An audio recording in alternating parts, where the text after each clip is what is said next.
सुंदर भाव शुणाऊँ आपण ध्यान दे शुणु। यह सेई गाँर कहानी जेउठी मृत्यु राति रे फेरी आसे। गाँटार ना कालियापड़ा। मैप्रे ना अच्छी किंतु लोके सेठिकु जीवाकू डरंती। सूर्य डूबीगले गाँर रास्ता खाली, घर द्वार बंद, कहार हस नाही, कहार आलोक नाही। मनोज जड़े स्कूल टीचर ट्रांसफर होई से गाँ को आसिला।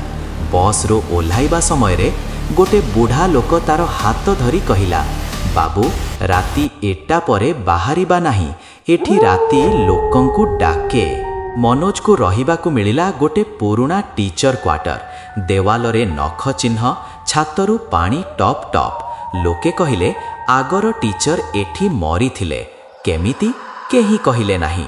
राति 1:15 खड़ खड़ कहार चालिबा शब्द।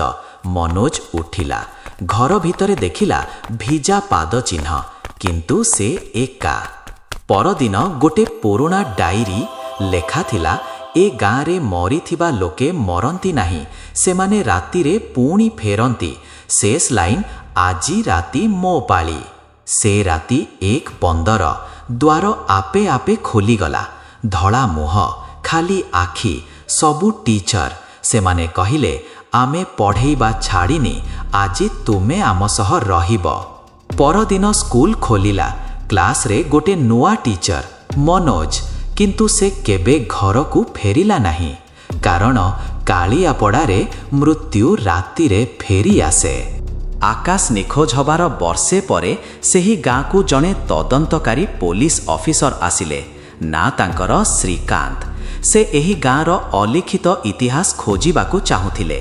श्रीकांत सेही पुराना क्वार्टर रे रहिले, जेउठी मनोज आउ आकाश रहिथिले। राति 8टा बाजिबा पूर्वरु से सबु किछि प्रस्तुत करि सारिथिले। हठात सेही परिचित खड़ खड़ शब्द शुणागला, किंतु एथर श्रीकांत डरिले नाही। से क्वार्टर रो झरका खोली देखिले, स्कूल रु नील आलोक आसुछि। से धीरे धीरे सेठाकू गले। क्लासरूम भितरे मनोज आउ आकाशंक सह आहुरी अनेक शिक्षक ठिया होइथिले। सेमाने श्रीकांतंकु चाहिले, किंतु सेमानंक आखिरे केवल शून्यता थिला। श्रीकांत पचारिले, तुमे सबु एठी काहींकी रहिछ, मुक्ति चाहुन? शिक्षक माने किछि कहिले नाही, केवल धीरे धीरे श्रीकांतंक आड़कू बढ़िले। श्रीकांत हठात लक्ष्य कले सेमानंक हातरे खड़ी अछि। सेमाने पढ़ेइबा छाड़ी नथिले, बरं मृत्यु परे मध्य सेमानंकर शिक्षादान चालिथिला। श्रीकांत बुझी पारिले ए गाँर रहस्य को केवल खोजी हेब, किंतु केबे शेष करि हेब नाही। सेठारु फेरिबा परे से तांको रिपोर्ट रे केवल गोटिए कथा लिखिले,